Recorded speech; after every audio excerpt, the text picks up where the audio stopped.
You're watching CAP TV, Channel 35, Yakima. Lisa Kudrow, actor Mark Hamill, journalist Jeff Greenfield, and radio host Roger Hedgecock. And now, the star of Politically Incorrect, Bill Maher! Thank you very much. Oh. Thank you so much. Thank you very much. Oh, you're very kind. Well, did you see Star Wars? I tell you, went back. Reopening 20 years ago, and it's still like the second biggest opening ever. And we have Mark Hamill here today, so very exciting. And even the administration picked up on it. Al Gore said, "The force is with us." He was talking about the economy. I love that when when they do that, the force is with us. I think it's not surprising that the administration, though, is thinking about Star Wars, because with the campaign finance scandals they have, they can really identify with the concept of being released after 20 years.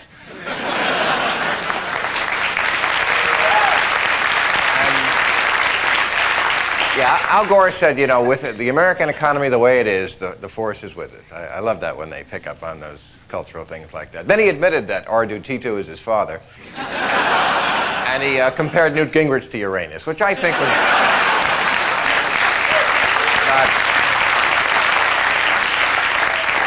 Yes, they are in trouble over there, the Clinton administration. A senior official, very high up, a guy said that it was, he said, quote, a huge mistake to give the kind of access they did to foreigners in the White House. He said, for one thing, the Lincoln bedroom still smells like curry, which, huge mistake. Huge mistake to do that joke is what it was. But, Clinton also met with the governors. You know, they were all in Washington. They all have their pet programs that they want to get across, Medicaid and welfare reform. Pete Wilson, of course, still with the immigrants. But Clinton took him aside and explained to him how to make money off foreigners, which is the better way to go. And in news from England, apparently Prince Charles is never going to marry Camilla Parker Bowles, his girlfriend. That's what they say. They'll never marry, never have children.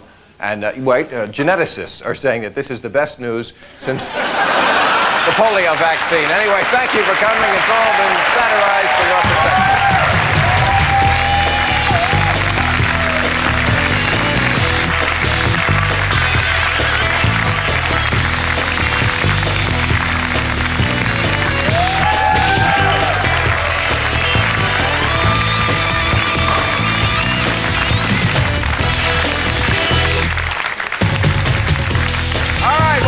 Show, and let us meet our panel. Oh, please, please. He is the former mayor of San Diego. He hosts the community forum on News Talk Radio. Roger Hedgecock, right over here. Mayor, thank you for coming back. He is, of course, a political and media analyst for ABC. His latest novel, The People's Choice, now available in paperback form. Our friend Jeff Greenfield.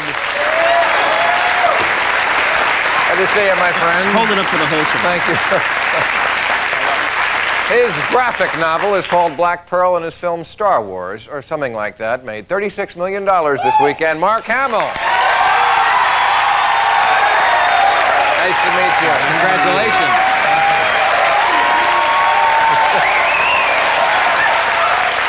And you all know this lady. She has been nominated for an Emmy, a Golden Globe, and an American Comedy Award for her role as Phoebe on NBC's Friends, Lisa Kudrow. Hello, darling. How are you? Nice to see you. Okay.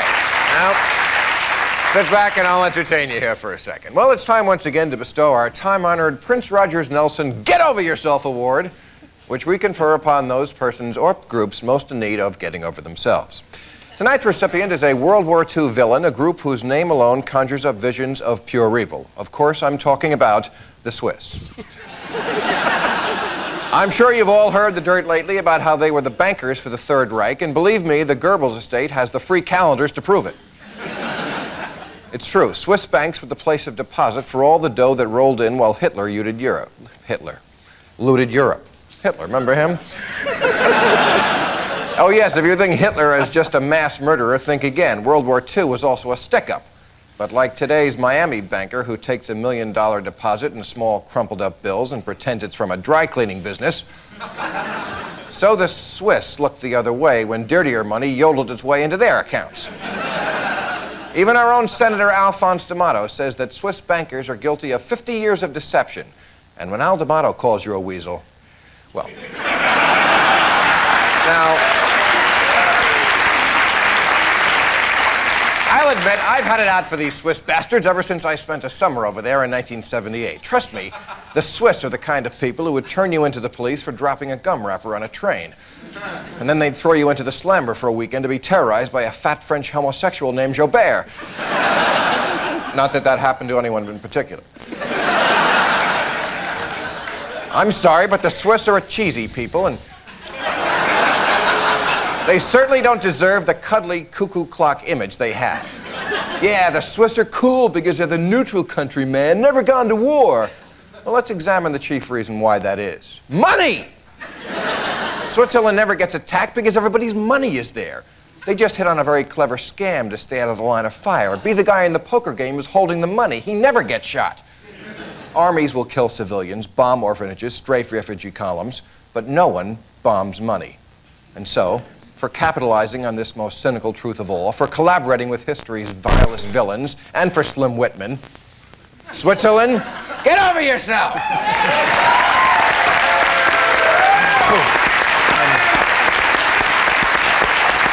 Glad I got that off my chest. Hope you feel better. Anyone want to defend Switzerland? Not after that. They make the trains run on time, but maybe that's part of why they... Exactly. Yeah. Well, but I think you've been a little unfair, actually, singling out Switzerland. I have the same feeling about most European countries. like? Well, basically, the European countries are, the Western European countries are pretty skilled at craven collapse to totalitarians. The French, Yep. whose reaction to Hitler was, would you like the red or the white wine? Right. You know, I mean, outside of Denmark, and you know, our own record in terms of saving folks from what Hitler was up to is not the best. So outside of Denmark, we're not looking at a great record. A lot of these images that the European countries have, and you must have traveled in Europe, all of you, right? Yeah. I mean, I think, like the Swiss, I don't think they're really true. I mean, one example, why did the Polish get the reputation of being dumb? I don't know them. When I was No, in, I mean- when I was in England, I heard the exact same jokes that we heard with the fill in the word Polak about the Irish, and that shocked me. In our house, we had to say, "Why did the moron do this? How many morons does it take?" We couldn't pick a group. But what surprised me was in England, I heard the very same jokes, except it was the Irish. So I guess there's always Who are drunks. I'm kidding.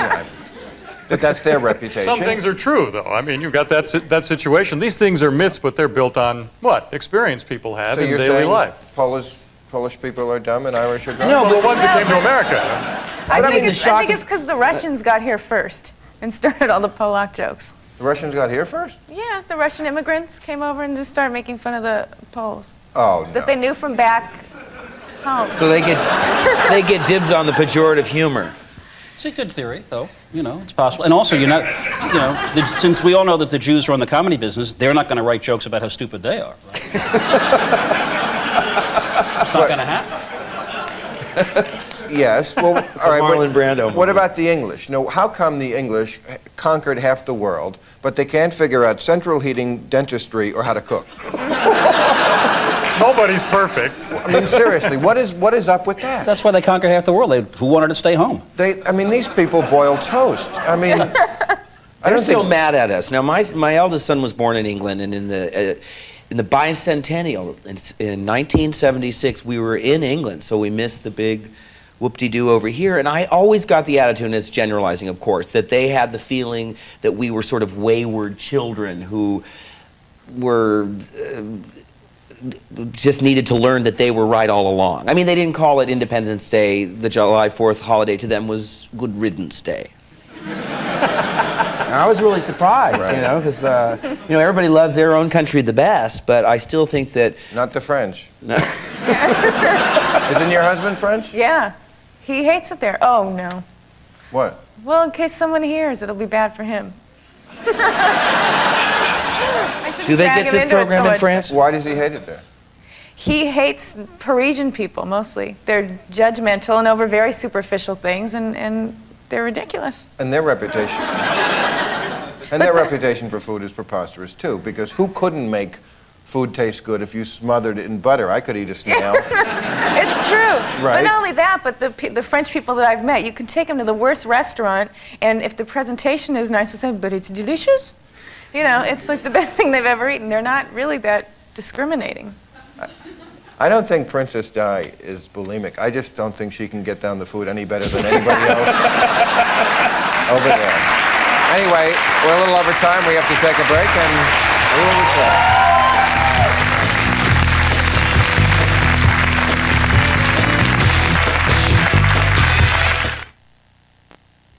Politically Incorrect with Bill Maher, brought to you by Cadillac and your Cadillac dealers.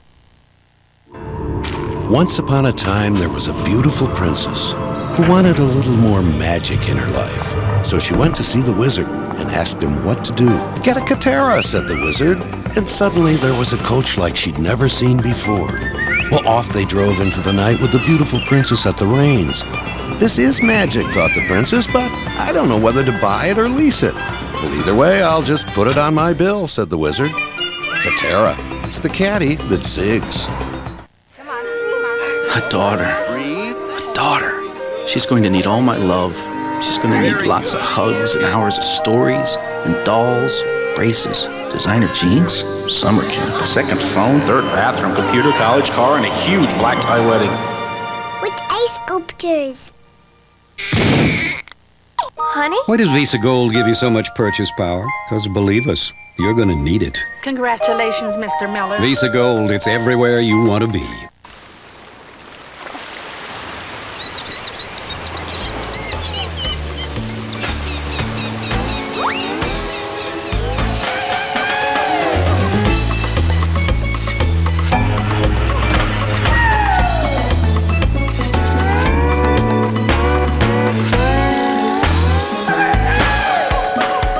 I guess some vacations are just more fun than others. Carnival. Wednesday, he was gunned down in Vegas. Now, for the first time, slain rapper Tupac Shakur's mother speaks out, the shocking mystery of the millions he thought he had, and where are his master tapes? Brian Ross reports. Primetime, ABC, Wednesday. I just moved here last winter, and that's when I got my first taste of one of those funky snowstorms that comes out of nowhere. The roads are so bad, it would be easier to get home on these. This year, I'm prepared. I just got a Ford Ranger Super Cat with on-the-fly four-wheel drive, and I got $1,000 cash back from my Northwest Ford dealer. So when the weather doesn't go my way, I don't even think about it. I just flick the switch and I'm into four-wheel drive. So I say, let the snow fly.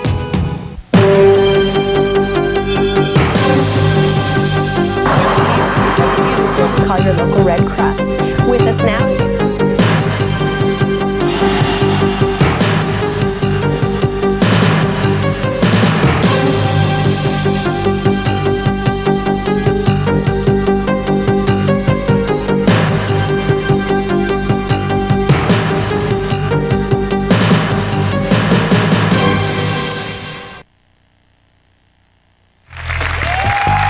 If you're planning to be in the Los Angeles area and would like free tickets to Politically Incorrect, call 213-852-2655. Well, Mark just said to me in the break, I like this show because it's the one show where, you know, people don't promote their movies. But I was saying the only time I really want to talk about a movie that's out is when it's a phenomenon. We talked about Waiting to Exhale. We talked about First Wives Club, Hits a Nerve. I have to ask, why is Star Wars, after 20 years, still this phenomenon? Well, people don't ask that question if they re-release a Disney classic. But Peter they don't Pan make this or kind of whatever. money. They don't have this kind of thing. Well, I don't know that they don't. I think that it's because it's a fairy tale, and fairy tales are timeless. It's as simple as that. It's people mistake the special effects and the trappings of space travel and think, ooh, it's science fiction, but it's Right. really not. It's got a princess, Yeah, it's got a right. pirate, it's got a farm boy, it's got a wizard, and it makes people feel good about themselves because it's got a kind of an innocent take on doing the right thing in a selfless way. Yeah. I mean, Okay, that answers that. And it's got, you know,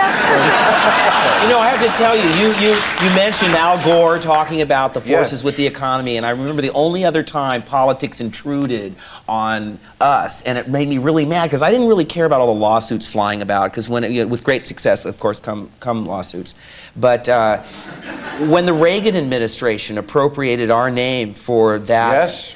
Right. I was so mad when George lost that case. I said, well, you know what? Let's start calling our movies the Strategic Defense Initiative Trilogy. And, you know, like, he said that's a bad idea. Yeah. Oh, it's a good idea. Oh, it's a good idea. All right, all of us will call it that. So what were you going to say? No, I was just wondering if there was ever any like jealousy among the actors and Yoda. Maybe those dolls sold mostly more. because the robots and Yoda don't age. I mean, I'm just stealing myself for the time when a kid on the street asks me if I'm Luke's father. You see. Oh. But we know who that is, right? We think we do. Didn't we find that out?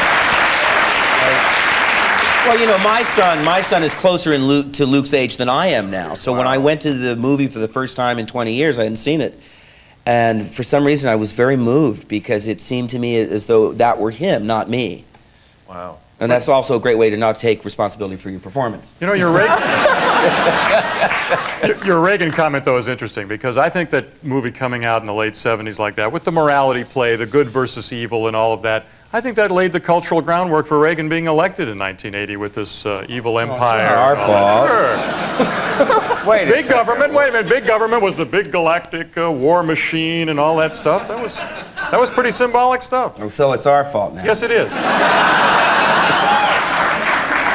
See, I don't know, with some of these guys running for office today, I would think The Exorcist would be a much better example of laying the cultural groundwork, frankly. That's the difference between 1980 and But 1996. that's an interesting theory. So Reagan is, and the evil empire, there was an evil empire, Sure there right? was. And Reagan was always a sheriff who rode into town. Absolutely. And I've heard this is like a space western. I've never seen this film, but I hear Oh, it's... you're the one. I hear it's terrific. That's interesting. You think there's something to No, that? but what I think Mark's absolutely right about is that every so often a movie comes out and it gets into the cultural bloodstream.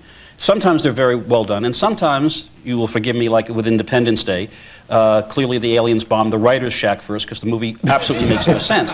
But right, I'll take my power book and communicate with an alien galaxy's computer. Yeah, right. But now, the only other thing I would say, Roger, sometimes people like me make a little too much of this. Like the fact that the audience cheered when they blew up the White House was supposed to prove that people were conservative. I think that's pushing it a little bit. And that's like English majors with not enough to do with their time. Right, okay. But this movie did. It did it in the 70s, and it'll probably do it 50 years from now. If you're still around to collect the residuals, God bless you. I was going to ask him that question. You know, $38 million, how much of it is trickling down to Luke Skywalker? Well, can you lend me a couple dollars till Tuesday? Okay. That's the answer to that. We got to take a break. We'll be right back.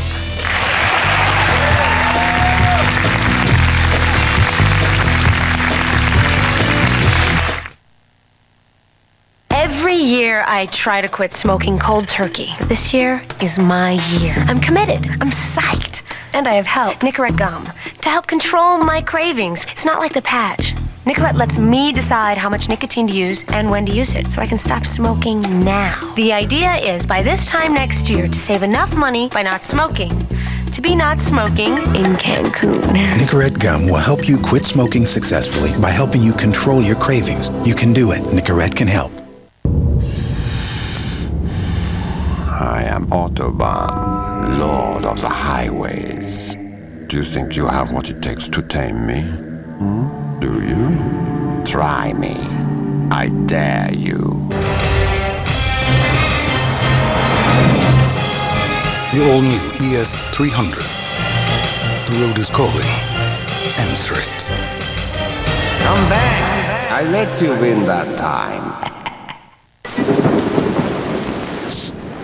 Ooh, just for the feel of it, the pure appeal of it, yeah. This is the place for it. Ooh, this is the best of it. Woo! Everyone is singing to the sound of Diet Coke. Just look under every cap of specially marked packages for a chance to win free CDs and trips to the Grammys. One more time. Just for the feel of it, yeah. Tomorrow, the president gives his State of the Union address. A man who's been there. George Stephanopoulos previews what he'll have to say on tomorrow's Good Morning America. CAP TV compiles a quarterly report on our programming efforts to serve the educational and informational needs of children in the Channel 35 viewing area. These reports are part of our public inspection file, which is open to public view during regular business hours. To view those reports or contribute your comments to them, contact our Vice President and General Manager Darryl Blue at CAP TV, 1610 South 24th Avenue, Yakima, Washington, 98902.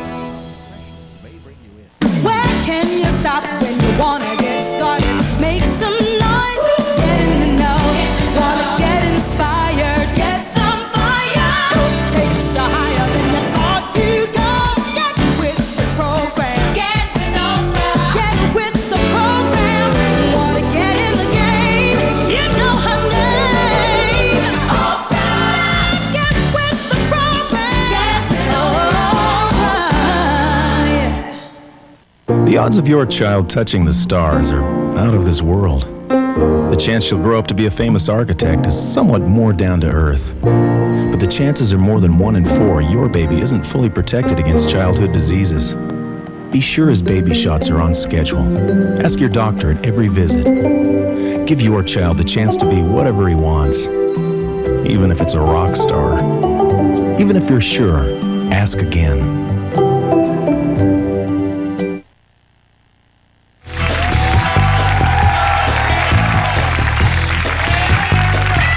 Okay, now, you mentioned that with success comes lawsuits. Well, there's a doozy that a lot of people are paying attention to, especially people who have a lot of success, and that is the case of Gary Went and his wife Lorna. And he's a big mucky-muck at General Electric, and he's worth $100 million, and he's getting divorced, and he offered her $10 million, and she said no.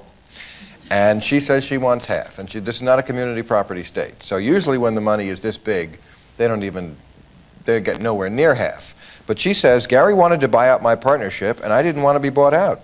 She said, it's like a hostile takeover. He offered me a very small percentage, and I said, that's not the price of the buyout.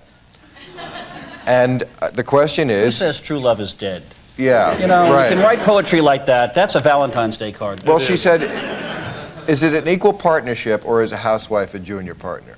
Which is what it comes down to. And she was a good one. I mean, she didn't just shop. This woman made a home while he did all his work. So that's the question. Listen, I think we can hear all of our lawyers' VCRs clicking on all over town. In California and a lot of states, this is an issue that's already over. You get 50-50 no matter which way. Yeah, but this is not such a state. But the controversy now is that women sometimes are making more money than the guy, and so But there's a lot that's of not this squealing. case, Roger. The case here is this guy went to work and did his job and they started out with like $2,500. She helped put him through graduate school or whatever, and he turned it into $100 million, but she was at home doing her thing, and she's saying, I should get half. You think so? Yeah, she should get half.